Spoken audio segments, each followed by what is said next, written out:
Ladies and gentlemen, good morning and welcome. Please make your way to a seat. We're going to be starting the program in just a few moments. Hello, this is Leaders to Learn from 2016, and I'm Matthew Cibellis, the Director of Programming for Live and Virtual Events here at Education Week.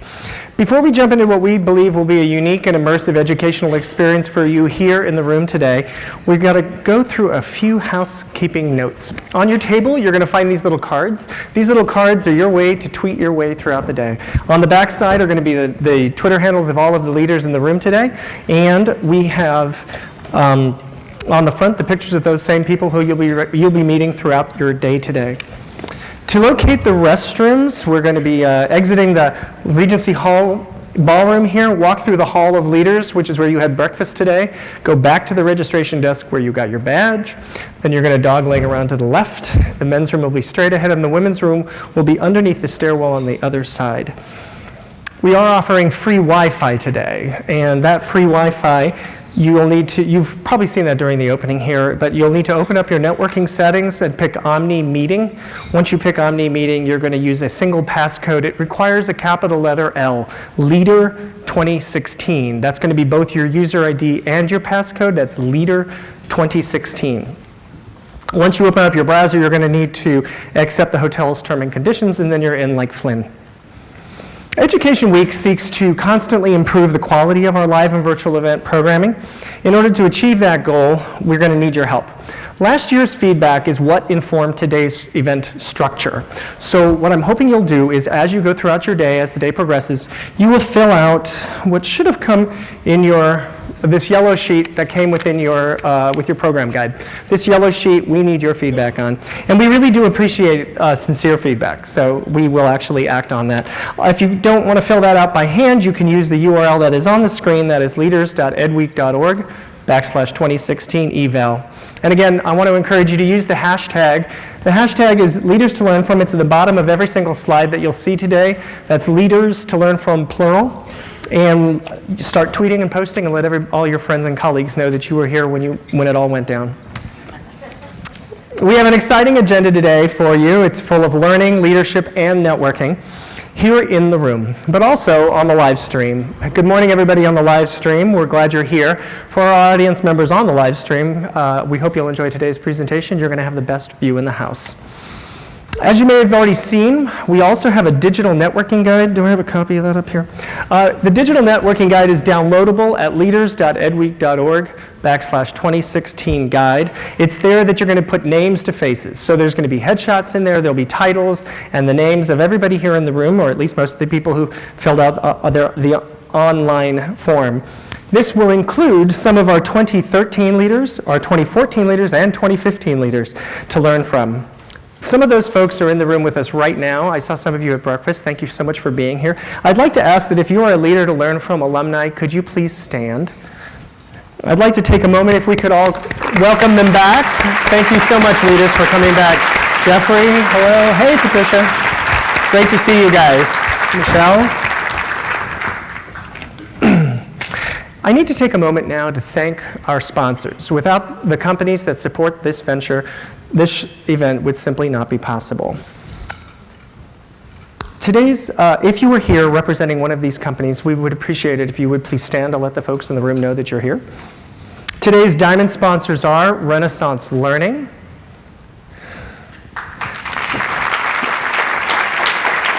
we also have Scholastic as a diamond sponsor as well. Thank you. And Measured Progress. Thank you, Measured Progress, for being with us today. Today's gold sponsors are Curriculum Associates and Turnitin. Our event sponsors are Edgenuity, right there, the American Reading and Writing Company, and over there, and It's Learning. And lastly, our welcome reception sponsor is Pearson. I'd like to take a moment here as well to thank our returning sponsors. We have two sponsors who've been with us all of the years we've been doing this event, and they are on the screen before you, Scholastic and Renaissance Learning. Thank you so much for your support over the years, supporting this important work. Also, a very special thanks to every single sponsor today for making this event a reality. And with that, your day begins.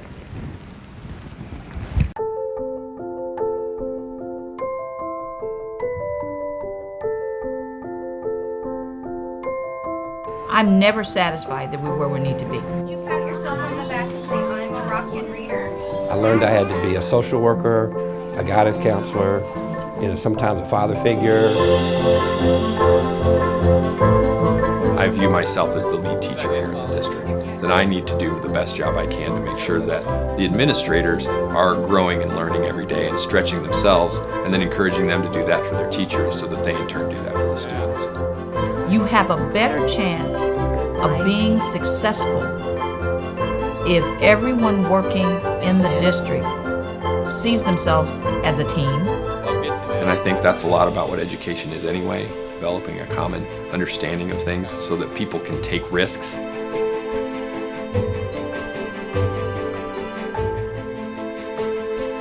To be a leader in a community, you have to be a member of the community. It really is a partnership, and both sides of that partnership need support. So helping educators to partner with families is also a piece of the puzzle.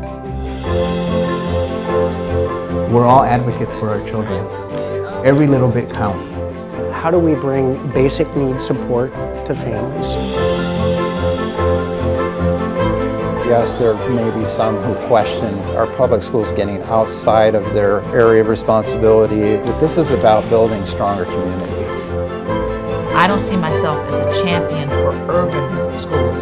I see myself as a champion for children.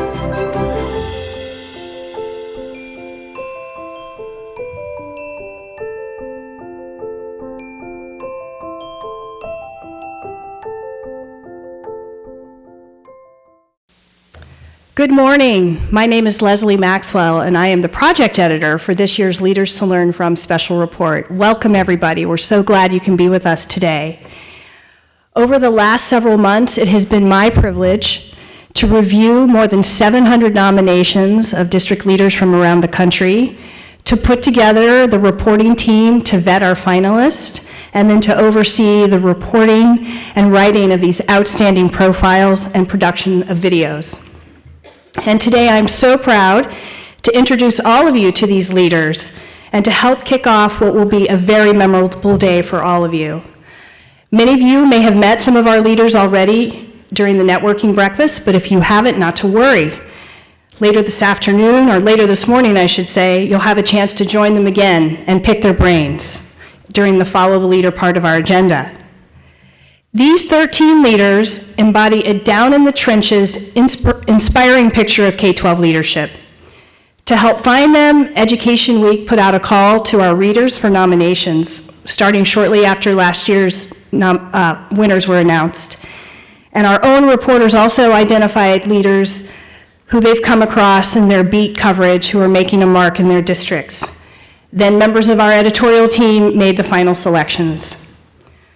While some of the leaders you meet today are nationally known for their achievements within the education world, a lot of them are not the high-profile superintendents who make news headlines. In fact, 7 of them today are not superintendents. We have an executive director for the arts, an executive director of special services, and a director of family and school partnerships. But one common characteristic among this particular group of leaders is a passion and a clear vision for how they wanted to improve their districts, and they followed through on it. We're so pleased that you're here with us for this interactive day as we highlight these 13 outstanding leaders and the strategies they've used to achieve school and district level goals. These leaders represent districts that are urban, suburban, and rural. The importance of effective education leadership goes without saying. Some research suggests that leadership is second only to classroom instruction among all the school-related factors that contribute to student learning. Today at Leaders to Learn From, We will draw attention to the critical importance of good leadership and spread the word on the types of strategies and tactics from these leaders to their peers working in the nation's school districts.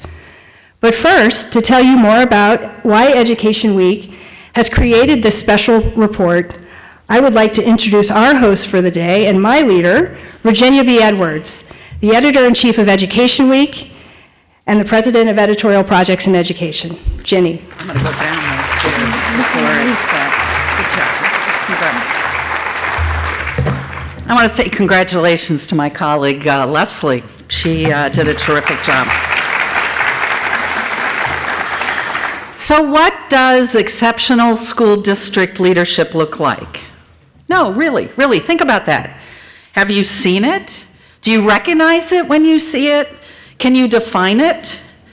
In K-12 education, we spend a lot of time, and rightly so, on many crucial topics, including student achievement and teacher quality. But this project, I'm proud to say, Leaders to Learn From, provides an important opportunity to put a bright spotlight on what great leadership in the nation's K-12 schools, pre-K through 12 schools, looks like. What impact that leadership is having, and how we can transfer the lessons already learned by outstanding district leaders. This year, in our reporting, we found leaders who understand the needs in their school communities and how best to meet those needs. In one district, leaders developed a community schools approach to help stave off challenges brought on by economic hardship. In another, a leader shaped a teacher evaluation program that not only helps teachers get better, but they actually embrace it and don't dread it. One of our leaders is not just an advocate-in-chief for her large district, she's a go-to voice on public education in the state. And one of our leaders is a former principal whose passion now is supporting and coaching school leaders in his district. As one member of our 2016 class so eloquently put it, I'm not just a champion for urban education, I'm a champion for our children. I think we're in for an amazing day today. This is one of my favorite days of the year at Education Week. I look forward to learning from these leaders and understanding how they can be a model for other districts in this country.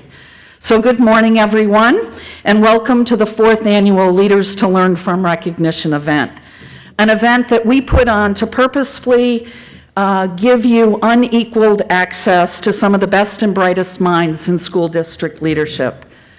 Matthew already did this, but I too want to welcome our live stream audience, and perhaps this will even whet your appetite to join us in person next year.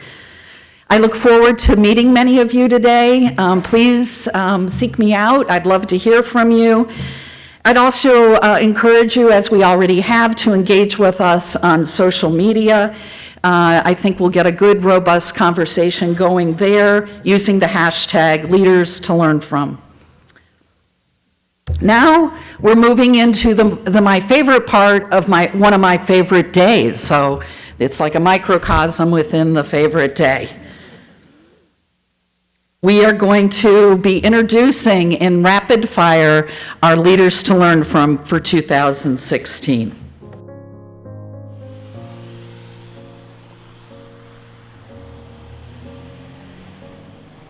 I have a real connection not only with the sort of the immigrant journey, but the English language journey and the journey of navigating through poverty.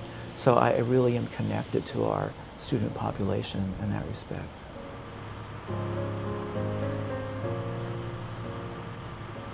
My parents were born in America. They were brought up in a Japanese-speaking household. My mother was a freshman at Anaheim High School on December 7th, 1941, which was the bombing of Pearl Harbor. We interrupt this program to bring you a special news bulletin. The Japanese have attacked Pearl Harbor, Hawaii by air. President Roosevelt has just announced. December 7th, 1941, a date which will live in infamy. a lot of the 110,000 Japanese Americans, these were American citizens, were subsequently put into concentration camps all across the western states. And because of their education was interrupted, their English and their Japanese was pretty weak. Very similar to our student population today. It's important to know the whole story, right? The whole story. Like maybe it's good not to feel alone. That other people maybe have some same challenges. One of the key understandings about English learners is understanding the difference between long-term English learners and newcomer English learners.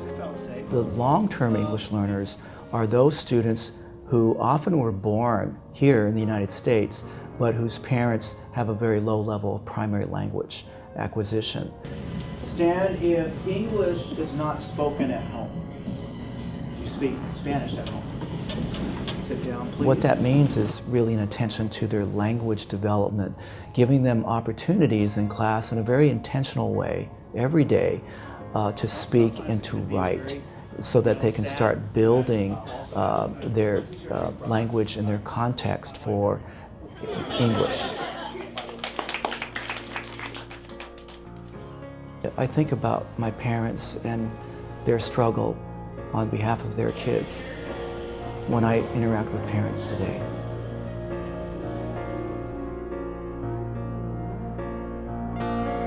Education wasn't Superintendent Matsuda's first career choice. He tried his hand at several jobs before he broke into teaching in the early 90s. But clearly, his passion and empathy for students, driven in large part, as you saw in the video, from his parents' experience, have made him a great educator and an inspiring leader. As superintendent, he's quickly learned the ropes of the job and proved, in the words of one of his school board members in the Anaheim Union High School District in California, that once he was in the driver's seat, we realized he had everything to do the job. Michael, please come up to the podium. Please join me. And congratulations on being recognized as a 2016 Leader to Learn From for your leadership in English language learner education. I got hardware. Thank you so much. Are we doing over here?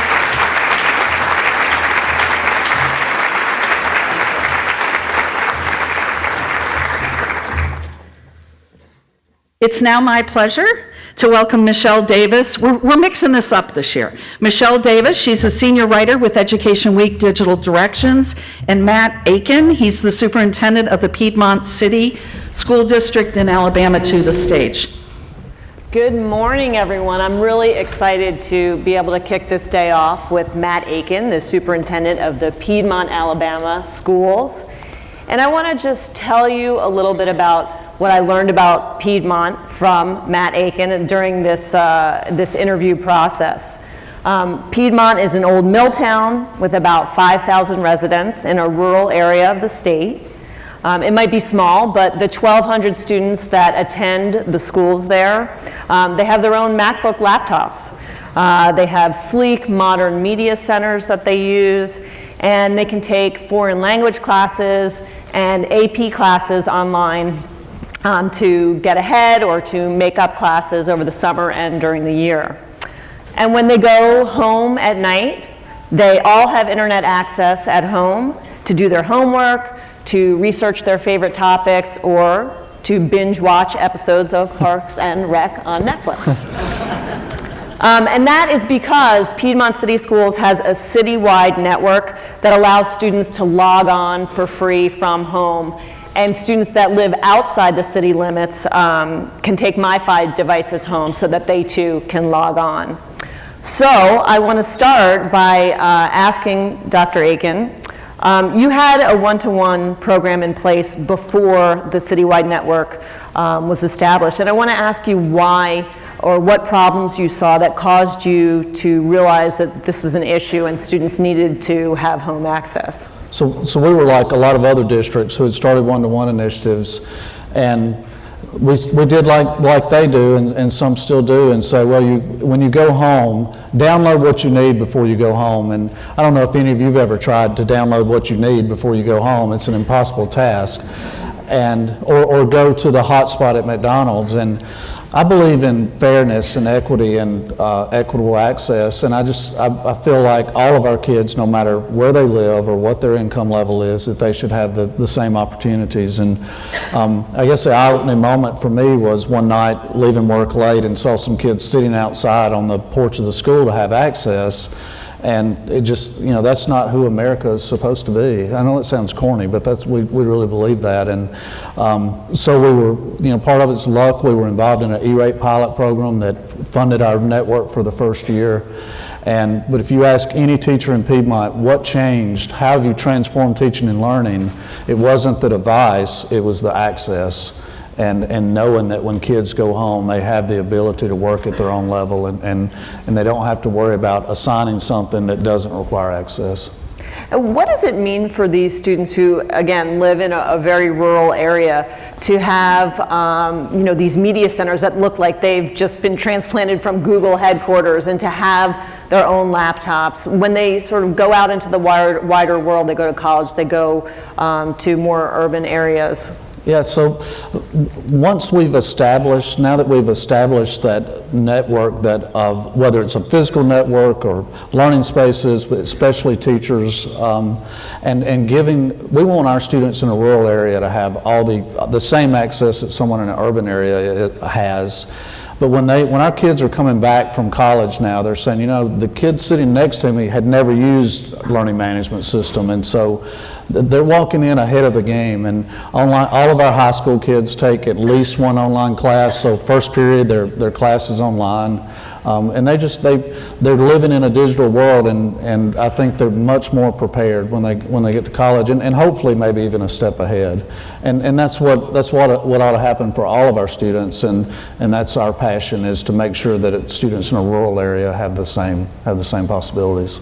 One of the things I really found fascinating when I was interviewing you, that I know you obviously are focused on the students, but you also seem focused on sort of the community as a whole. It's a community that lost its mill, there are not a lot of jobs there, and you really feel committed to bringing sort of some of the same amenities that people might have in other places to the whole town, the whole city. So when we started, our team, our school board, our leadership team, our mayor, we live in a dying community, and if something didn't change, they're not going to build another textile mill in Piedmont or anywhere else in the South for that matter. And so we felt like the only hope for a dying community was to transform our educational system and ultimately transform the possibilities of our kids. And so now our hope is, and we see it happening, that other people want to be in Piedmont because of a quality education, and people are willing to drive to work if they can put their kids in a good school system, and that's how we're slowly transforming our community. And your enrollment's going up, right? Yeah, so it's up about 20% in the last 8 years. Which is 5 kids? No, I'm just kidding. Jeez. Welcome to Washington, Matt. One other thing I want to make sure we get to before we are out of time is, I know things haven't always gone perfectly there. And I know even the citywide internet system, which you've been so passionate about, is running out of grant money and is having some technical issues, and I know you're committed to making that go forward. But I think one thing I want you to talk a little bit about is what happens when things don't go exactly as planned with technology? Wow, you have to always be on your toes, because we're so committed to personalized learning, and the device is what's happening. You have to have that device in the background to deliver the content, and so if something doesn't go well, you have to quickly respond, and that's a challenge in a small district, because for several years as superintendent, I was also the technology coordinator. So, if we have a lightning strike and power goes out and we don't have internet access, everybody's looking around, and a lot of times it's like, hey Matt, will you run over and check this router in the back of your office? So we all truly have to work together. I mean, our teachers are trained to look and see if their access point in their room works. You were talking about the wireless access in the city. I mean, I don't think anybody in this room has the same device that you had 6 years ago, and so you have to constantly make sure that you're staying on top of things, and it's a challenge. And, if something doesn't go quite right, it's not a failure in your mind, right? No, it's not. I mean, it's just part of the process, and to learn from your failures. And one of the things that we pride ourselves is to be able to help others learn from our failures. Great. Well, that is all the time that we have, but I want to thank Matt Akin, and I want to have everyone give him a round of applause, and make sure you talk to this guy later on. He's fantastic. Thanks.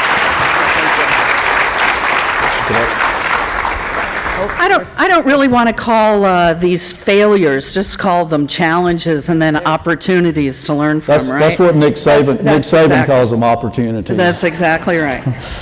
In Piedmont, Alabama, as we've heard, Superintendent Matt Akin is leveraging education technology to bring richer learning opportunities to young people. Matt says, and these are his words, the most important thing we can do as a school district for the kids living here is change their outlook. It's no longer just we need to graduate from high school and hope we get a job at the textile mill. We're giving our community hope. Through the implementation of a comprehensive approach to education technology district-wide and providing access for all throughout the community, Superintendent Akin and his leadership team are showing that students don't have to limit their aspirations. Matt, please come on up here. You get to get up now. Congratulations on being recognized as a leader to learn from for your leadership in education technology. Hey, you get hardware. Thank you so much.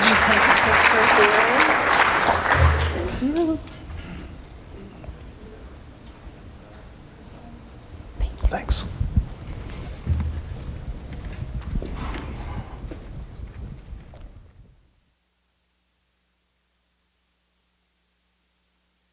Did anybody just hear what I did not forget? Yes, thank you. Okay. Competency-based essentially eliminates grade levels and focuses on students' performance levels. And students move up a performance level when they show competency. And if that's not working as well as it should, then you have other people, specialists and interventionists to build that support. Perfect. Let's say the sounds. Let's start up at the top. We as human beings are very complex beings. We're not just one thing. I'm dozens of things. You are dozens of things. And everybody is. Our students come to us with dozens of things. You take students where they're performing and you provide direct instruction to address those needs. I'm going to say the word, and when I touch it, you're going to say the word. Most. New. Companions. We provide pull-out support where students go to small groups and really focus on catching them up and taking those skill sets and zeroing in on them so that way the student can be more successful in literacy. Food, way. Nice job for leading us today.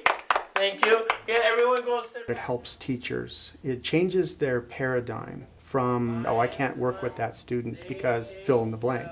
He's too disabled, or they're too poor, or too whatever. And it reduces that mystique. Once you change that paradigm, you feel like you can teach any kid that walks into our school building. East of Denver, and all of the ground... No one teacher, has truth in a bottle. No one teacher can do it all, no matter how great he or she is. It really does take a variety of people to support kids that are enrolled in our school district. Right here. I just don't know if we're understanding that open part, if there's lots of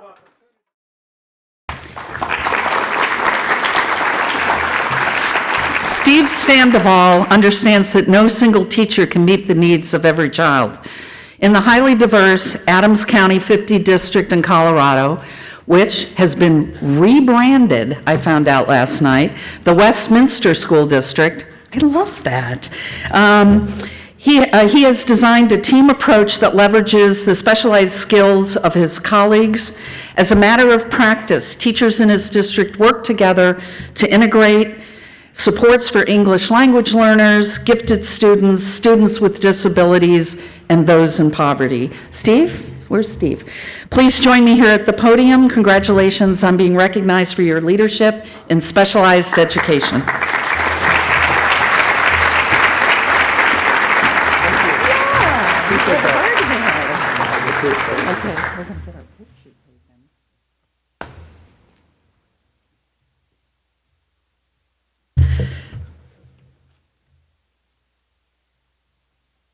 Please join me in welcoming to the stage Assistant Editor Allison Klein of the incomparable Politics K-12 blog, and Delisa Crain, the Family School Partnership Administrator of the Washoe County School District in Nevada.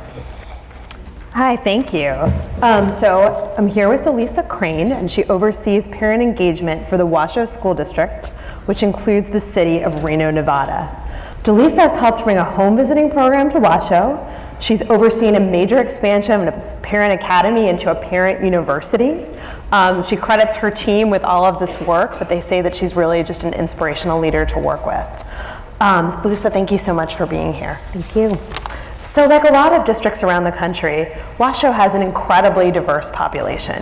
From students whose parents who don't speak English, to those who come from middle-income families where they might have a stay-at-home mom, both parents have been to college. How do you develop programming that can reach everyone? So I'll take, for example, our parent university. So our parent university, we have roughly 300 classes per year. And to those 300 classes, we invite every family. We also do 2 days a year at our university. But I think what we think about is equitable access. So although all families are welcome, all families are invited, we know that some families are going to have a harder time accessing our programs. So we think about things like childcare. So every single one of our classes comes with childcare so that we know parents can really focus on the learning for themselves and not be distracted by their kids. We also think about interpretation. So all of our classes, Spanish is our major language, so all of our classes come with an interpreter in Spanish, and we provide other languages as necessary. You talk a lot about using data to figure out which of these programs and initiatives are working. And you even helped bring a program to Washoe that helps some parents better understand their students' academic data. But data can be really intimidating, especially for people who don't work with it all the time. How do you make it accessible for students, parents, community members? We've learned a lot about data sharing. So in the past, we've done some things where we've shared very sort of big pieces of data. And I think a lot of times our parents walked away wondering, what can I do with this data? And so one of the things that we've learned is data needs to be actionable for parents. And it's not just okay to say, here's your data, now go, your child's below grade level. We really have to break it down for families, say why it's important, what does it mean, and what can they do about it? And so we've done things, so like in kindergarten, instead of sharing these bigger pieces of data, we'll share sight words. How many sight words does your child know? Because we know that that's a key to reading. And so then we model for families, how do you practice sight words at home, and what kind of sight words should you be practicing? So that we make the data actionable. If it's high school and we're walking parents through their child's online portal data, we talk about missing assignments and contacting that teacher, and why that's important to the child's grades, and why grades lead to credits and credits lead to graduation. Another initiative you've helped bring to Washoe is a home visiting program. Can you tell us a little bit about how that came about and what kind of results you've seen from it so far? I know the teachers who participate really find it valuable. Yeah, so the story of how home visits came to our district, if you know Dr. Karen Mapp from the Harvard Graduate School of Education, probably about 8 years ago, she was walking down the hall with me and we were at a state summit and she said, you need to bring home visits to Reno, and I was like, yes ma'am. I think she saw the disconnect between our families and our teachers, and maybe some assumptions that were being made about families. And so that is the one thing from that program that I'd say it breaks down assumptions. We'll have teachers say, I'm so surprised that the house was sparkling clean. Well, why were you surprised? Because that family lives in a low socioeconomic neighborhood, and your thoughts about what a home looks like in a low socioeconomic neighborhood is dirty. So those were your assumptions. And I think for families too, they see teachers as real people after that program, and that we don't always come with an agenda. Sometimes we just truly do want to know you, have a relationship with you, understand the hopes and dreams for your child. Yeah. You've tried, as we've talked about, a bunch of just different approaches in WASHA, and you like to borrow ideas from nearby districts, Sacramento, Phoenix. How do you find these programs, and how do you get buy-in for them from folks in your district? Yes, so I think we try to go with what makes sense. The first time we saw academic parent-teacher teams, it just made so much sense in terms of sharing data, modeling practices, tying it back to that classroom and to instruction. As far as getting buy-in, I've learned a lot of lessons about that. You can't do things to people, and you can't do things to people that are not willing to do the work. So now most of our programs, we go with an application process. So if you want to be a home visiting school in our district, you need to apply. And there's some things that will ask you, are you ready to do this work? Are 51% of your teachers ready to do home visits on the weekends and at night? And does the principal buy into the program? Are you willing to talk about this at your staff meetings? So we go with the willing, and then we build it from there, because then what happens is a somewhat reluctant school or principal will hear from their colleagues about their successes, and the next year they'll want in. So when we started with, for instance, the home visiting program, we had approximately 12 schools doing it. Now we have 24, and that's been in 3 years. And that's just, it's word of mouth, it's grassroots. Okay, I think we have time quickly for one question. Folks I talk to for my profile say you rarely toot your own horn. You typically give credit back to your team, parents, and community partners. Can you just sort of quickly talk about how you're able to motivate the folks you work with? We talk a lot about why we're here. Family engagement's hard, just like the rest of education. We work a lot of nights and a lot of weekends, and that doesn't mean we come into the office at noon. We come into the office at 8, and sometimes we're done at 8:30. And so at night. Yeah, 8:30, 8 to 8. Right? Yeah. So, and then there's still 100 emails waiting in the inbox for the next day.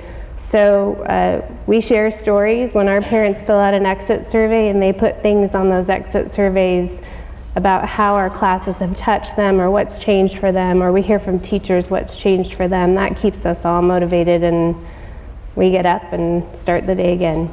All right, well, thank you so much, Delisa. Thank you.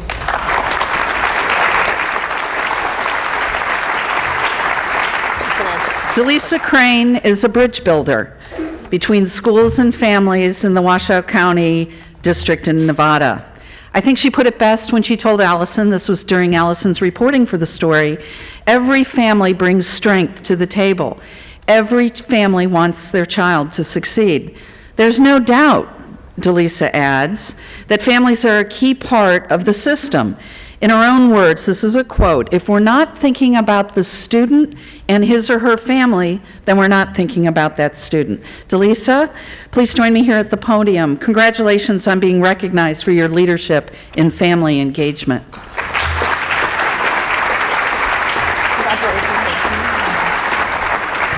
Hardware, baby, hardware. You're so fun. Thank you.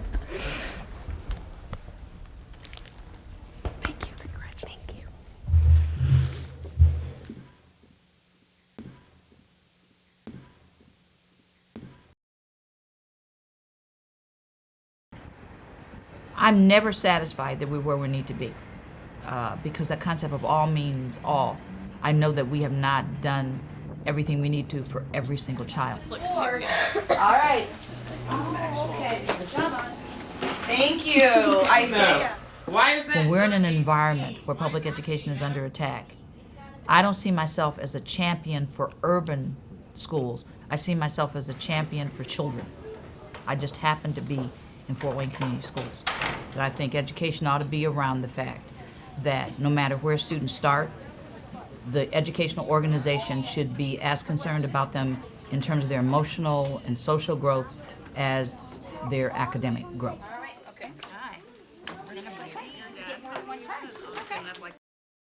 So I think that you have a better chance of being successful if everyone working in the district sees themselves as a team and knows the structures and processes to use to get anything done. It's not Dr. Robinson, it's not the board, it's not the teachers, it's a combination of the three who have come together to put the child first. There are more of them than there are of you. And so if you don't have structures, if you don't have routines, you have chaos.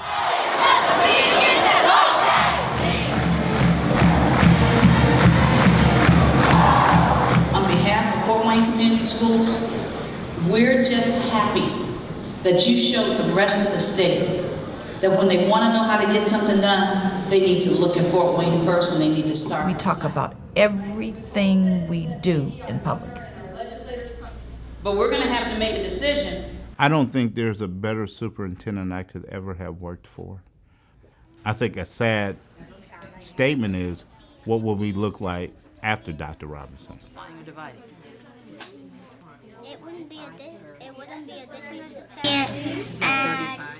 With her deep knowledge and strong track record at the helm of the Fort Wayne Community Schools, I think she's been there 13 years, Superintendent Wendy Robinson is a persuasive advocate for traditional public schools in Indiana, a state that does have a robust school choice law, which you will hear a little more about later.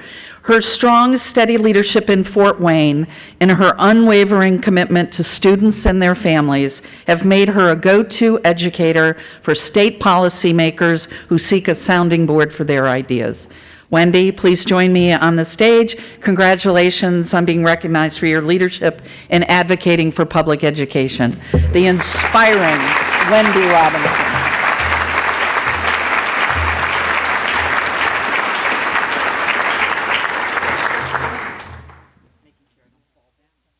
Staying up here.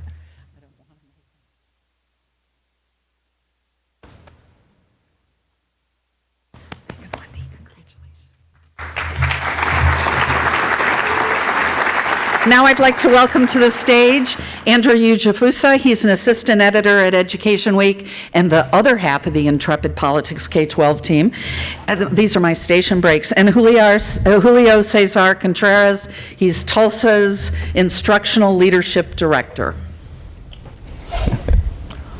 All right, we are so fortunate to have Julio here today. He is the Instructional Leadership Director at Tulsa Schools. He works with 6 principals. He used to work in Chicago public schools. He grew up in the Chicago area as a child of immigrants. And he came to Tulsa a couple of years ago at a time when the Latino population was rising rapidly. So I think his services are invaluable for that reason too, among others. I should also point out, we're very lucky to have him here today because when I was interviewing him for the profile, at one point he said, Andrew, you know, I'm not sure I can be a leader to learn from this year because around the time of the event, I'm getting married and I might be on my honeymoon. And I said to him, Julio, where are your priorities? But fortunately, he's been able to accomplish both performance objectives, and we have him here today. So I want to start out by asking you, in talking with you and your approach, I think you're very determined to find out what your principals' strengths are and to play to those strengths and develop their leadership skills in their schools that way instead of trying to fit them into a cast. So how do you do that? And I'm particularly interested in something you have called school time and leader time. Can you talk a little bit about that? Yes. Good morning. Thank you, everybody. Buenos dias.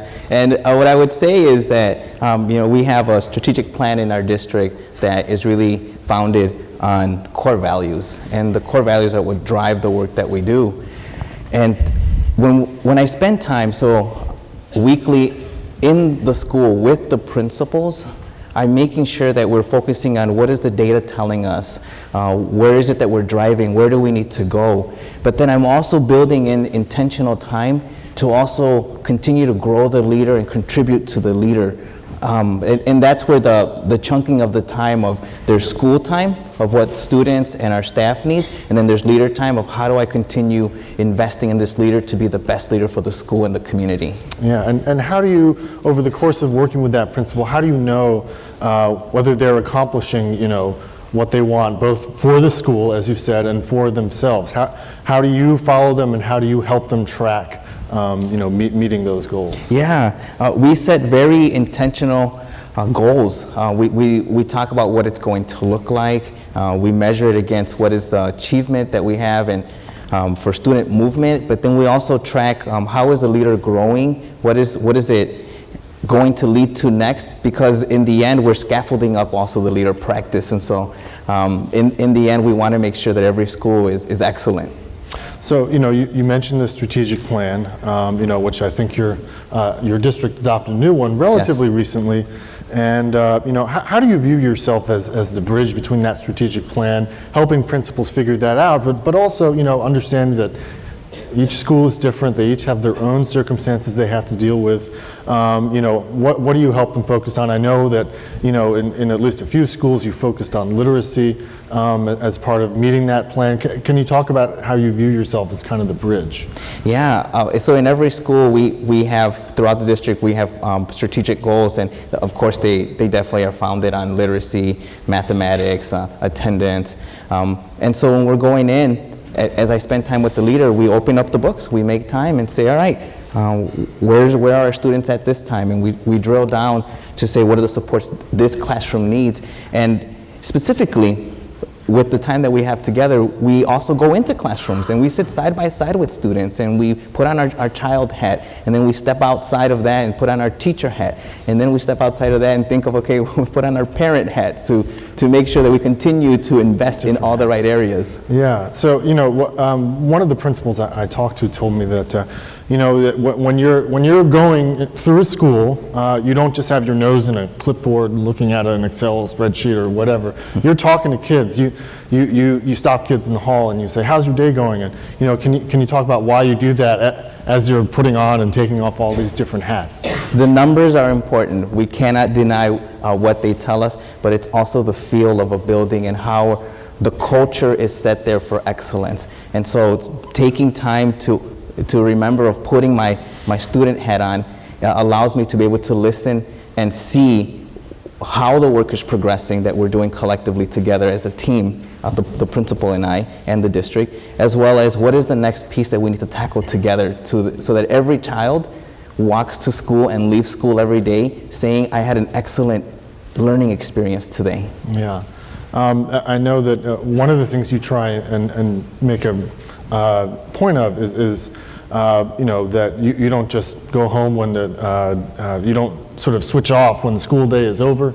You make a point of engaging with the broader Latino community in Tulsa, which, as I mentioned, is growing.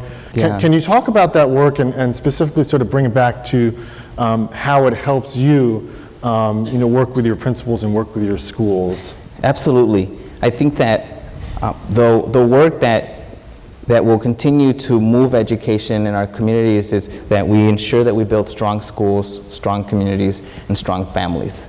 And so what that means is I make an intentional investment and serve on 2 boards.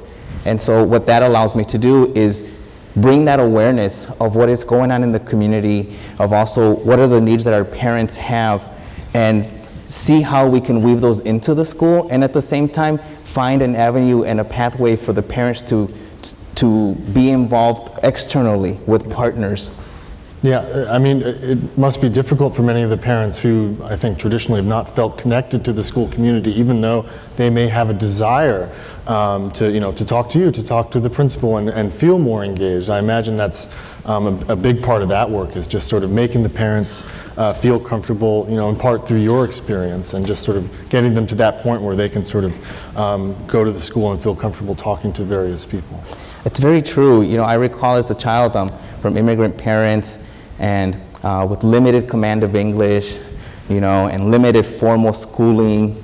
Those are memories that I carry, but they had a desire to be involved, and our parents today have a desire to be involved. So leaning again back on what I believe are the 3 pillars that will continue to move education forward. I'm part of that work to strengthen the bridge for our parents to walk across and for us to meet them there and continue this partnership together. We are sadly out of time. Everyone, please give a round of applause to Julio.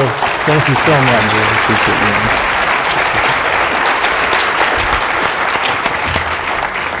Julio, I keep wanting to mush here too. Julio César Contreras, a former teacher and principal, consciously avoids micromanaging the principals he supervises in the Tulsa, Oklahoma school district. Instead, he spends hours in schools with them, as you've heard, asking what supports they need and then hooking them up with the resources. He has learned to ask and listen for what teachers and students are saying to help him understand how best to support his principals. And he's worked hard to involve students and their families who have traditionally felt discouraged and disconnected from the broader school community. Julio César, come on over. Congratulations on being recognized as a 2016 Leader to Learn From for your leadership in supporting principals. Yeah.